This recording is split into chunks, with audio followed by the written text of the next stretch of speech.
Alors c'est un débat qui est doublement miné. Il est miné d'abord parce que tout ce qui touche aux aborigènes dans la société australienne actuelle résonne de façon politique et donc que toute discussion sur ces sociétés-là a tendance à soulever des enjeux qui dépassent les questions scientifiques. Mais c'est surtout un terrain miné au-delà parce que sur la préhistoire, sur les chasseurs-cueilleurs, eh bien, il s'est installé l'idée, en tous les cas en France depuis plusieurs décennies, que si on est progressiste, si on est de gauche, si on est marxiste, on est obligé de penser que la guerre serait arrivée tardivement, avec les inégalités sociales, avec les classes sociales, avec l'État.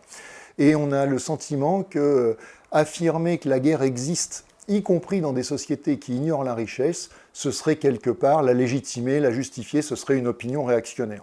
Ce qui au passage ne manque pas l'ironie, parce que quand on relit ce qu'ont écrit les fondateurs du marxisme à ce sujet, eux, ils envisageaient cette hypothèse tout à fait clairement.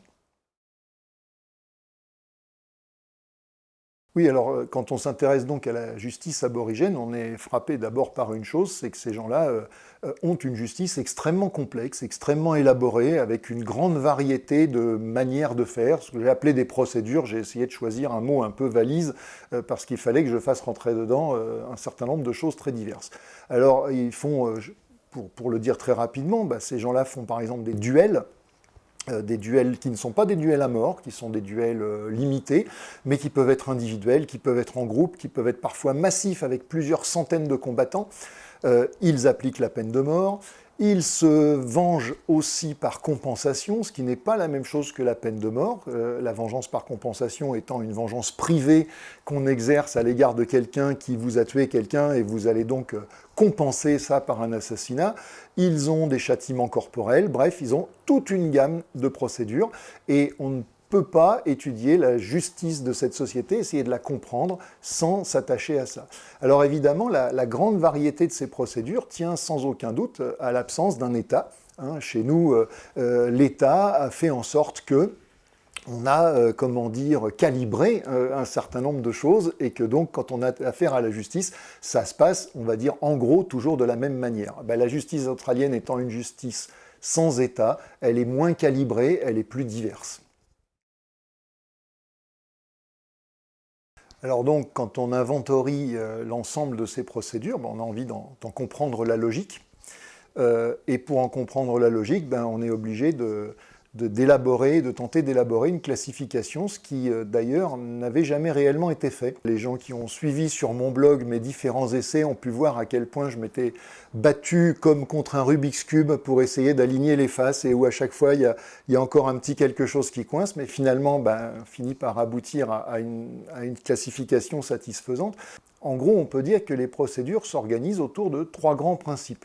Le premier principe, c'est est-ce que la procédure est symétrique ou non? C'est-à-dire, est-ce qu'on va régler le conflit en mettant deux parties avec des armes égales et ça va être ça qui va permettre de vider la querelle. Et puis dans d'autres situations, celle qui a déclaré l'autre coupable va évidemment être armée alors que le coupable sera désarmé. Donc ça, c'est la symétrie. Le deuxième principe de ces classifications, c'est ce que j'ai appelé la modération de la violence, c'est-à-dire que dans certaines procédures, on va chercher à infliger une violence maximale, en l'occurrence la mort, et que dans d'autres cas de figure, on va au contraire réfréner cette violence, la retenir, la modérer, pour faire en sorte de n'infliger que des dégâts limités. Et puis enfin, une troisième dimension, c'est ce que j'ai appelé la désignation. Ça consiste à savoir qui va être impliqué dans la procédure judiciaire. Alors là, il y a deux cas de figure, mais qui se subdivisent en réalité en trois. Le premier cas de figure est le plus simple parce qu'il ressemble le plus à ce qu'on connaît chez nous. C'est ce qu'on pourrait appeler la désignation personnelle, c'est-à-dire vous êtes concerné par la procédure judiciaire en raison de votre propre implication dans les faits qui vous sont reprochés. Ça, c'est très simple. Mais les aborigènes pratiquent aussi la responsabilité collective, c'est-à-dire que vous pouvez être l'objet d'une procédure judiciaire alors même que vous n'avez rien fait à titre personnel, mais que vous appartenez à un groupe dont un ou plusieurs membres, eux, se sont rendus coupables, ou en tous les cas, sont présumés coupables. Et auquel cas, on va avoir soit des procédures qui vont viser un individu à la place de n'importe quel autre dans un groupe, exactement comme dans une vendetta, on nous a tué quelqu'un, il faut qu'on aille tuer quelqu'un dans le camp d'en face, n'importe lequel, mais par contre on va en tuer un si on doit équilibrer une mort, ou deux si on doit en équilibrer deux. Et puis parfois, il va y avoir carrément des procédures collectives au plein sens du terme, c'est-à-dire qu'ils vont mettre aux prises, face à face, deux collectivités. Et voilà la classification à laquelle je suis parvenu, et qui me semble être une classification qui permettrait aussi d'étudier d'autres sociétés que la société australienne, et il me semble que ça peut être quelque chose d'utile pour essayer de parvenir finalement à faire du véritable droit comparé, c'est-à-dire pas seulement le droit des États des sociétés modernes, mais de l'ensemble des sociétés humaines.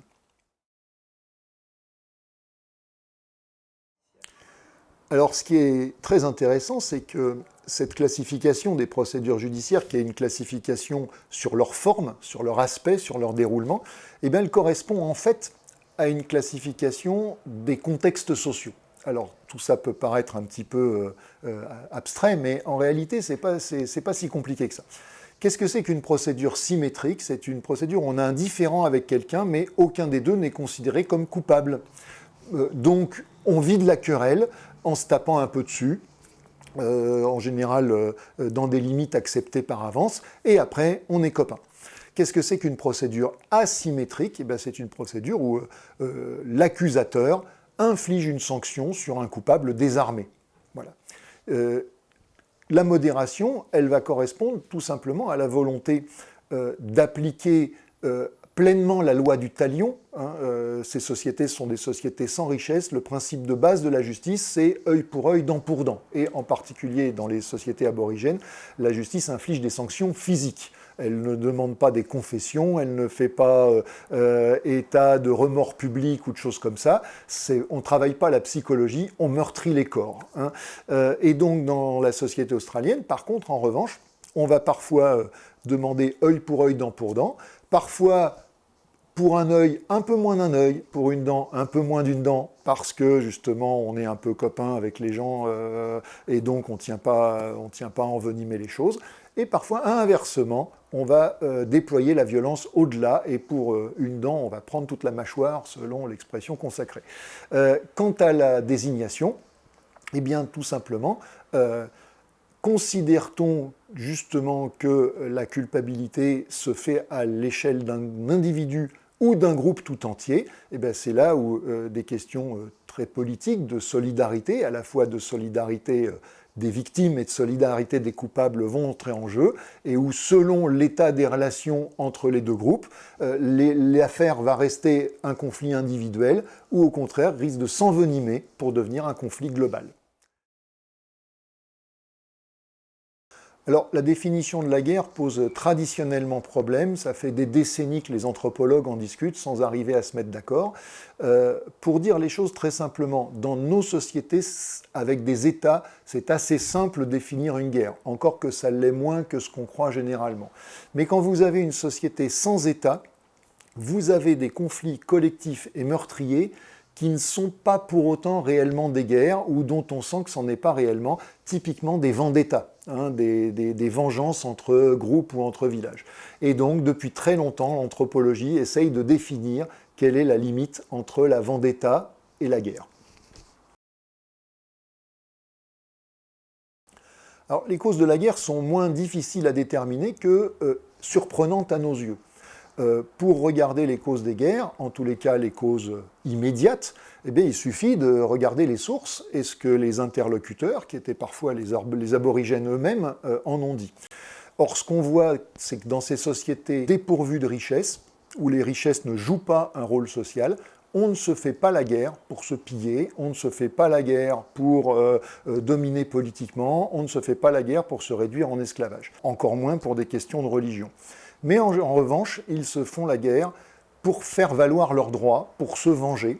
Les deux grandes causes des guerres, ce sont, petit 1, des conflits autour des droits sur les femmes qui se sont envenimés, donc qui sont au départ des questions de droit et qui dégénèrent justement en conflits collectifs. Et petit 2, ce sont des accusations de meurtre en particulier de meurtres par sorcellerie. Ce sont des sociétés où la mort naturelle est censée ne pas exister et où donc chaque fois que vous avez un mort, vous pouvez légitimement supposer que c'est l'action de quelque sorcier lointain qui vous en a voulu. Ça représente 98% des sources de conflits en Australie aborigène. Reste une question, celle d'éventuels conflits territoriaux. On ne peut pas les écarter, mais ils sont en tous les cas très rares.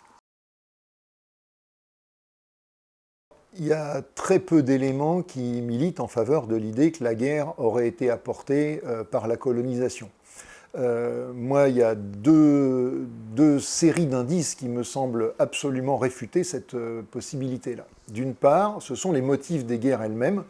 On ne voit nulle part des gens se faire la guerre pour s'approprier des marchandises occidentales, pour maîtriser des routes commerciales, pour être les interlocuteurs privilégiés des Blancs.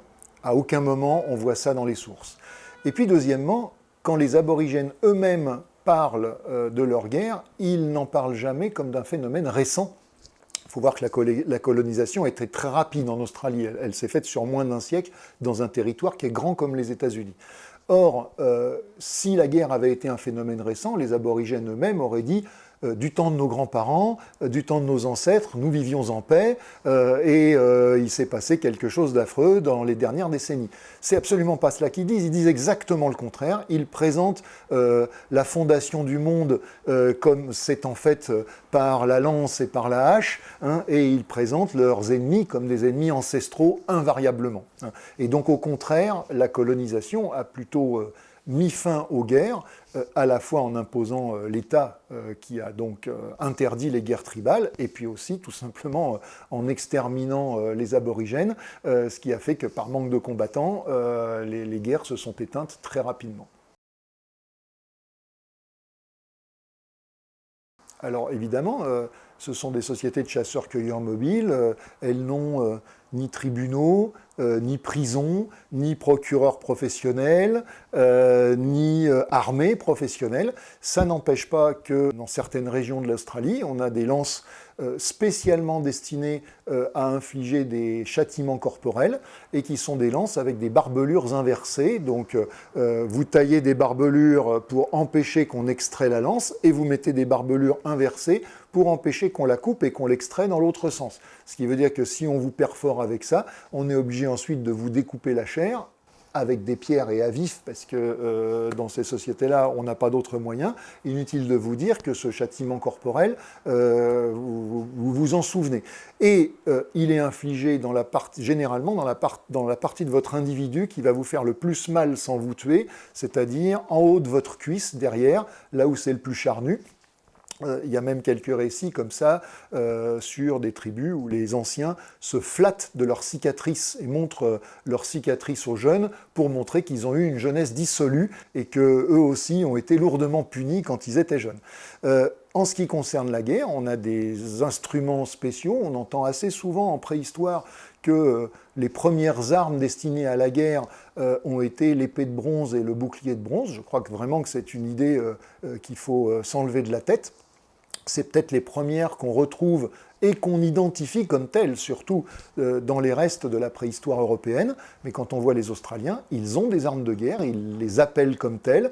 Ils ont des épées, qui sont des épées de bois, parfois à deux mains. Ils ont des boucliers, ils ont des lances barbelées qu'ils fabriquent exprès pour la guerre, qui portent un nom différent des lances qu'ils fabriquent pour la chasse. Et donc, la justice et la guerre donnent lieu à une production matérielle spécifique que les archéologues ensuite ne retrouvent pas forcément, parce que quand c'est du bois, on ne retrouve rien ou presque, et qu'ils n'identifient pas forcément comme telle, parce que ce n'est pas écrit dessus que c'est une arme de guerre. Mais encore une fois, ce n'est pas parce que nous, avec la distance, on n'est pas capable de les identifier comme telles, que ça n'en était pas et que ces sociétés ne le faisaient pas. Eh bien, tout simplement, je crois que comme à chaque fois qu'on fait de l'anthropologie sociale et qu'on s'intéresse à des sociétés radicalement différentes, ça permet de changer le regard qu'on porte sur nos propres institutions et en particulier de se rendre compte que l'État, ce qu'on sait depuis longtemps, mais l'État n'est pas le seul moyen d'exercer le droit et la justice, qu'un certain nombre de dispositions de notre droit qu'on pourrait considérer comme allant de soi ou naturelles sont en réalité le produit d'une évolution sociale, n'ont pas existé de tout temps et en tout lieu. Ce qui pose évidemment par contre-coup la question de leur pérennité à l'avenir et de savoir si elles existeront dans toute société.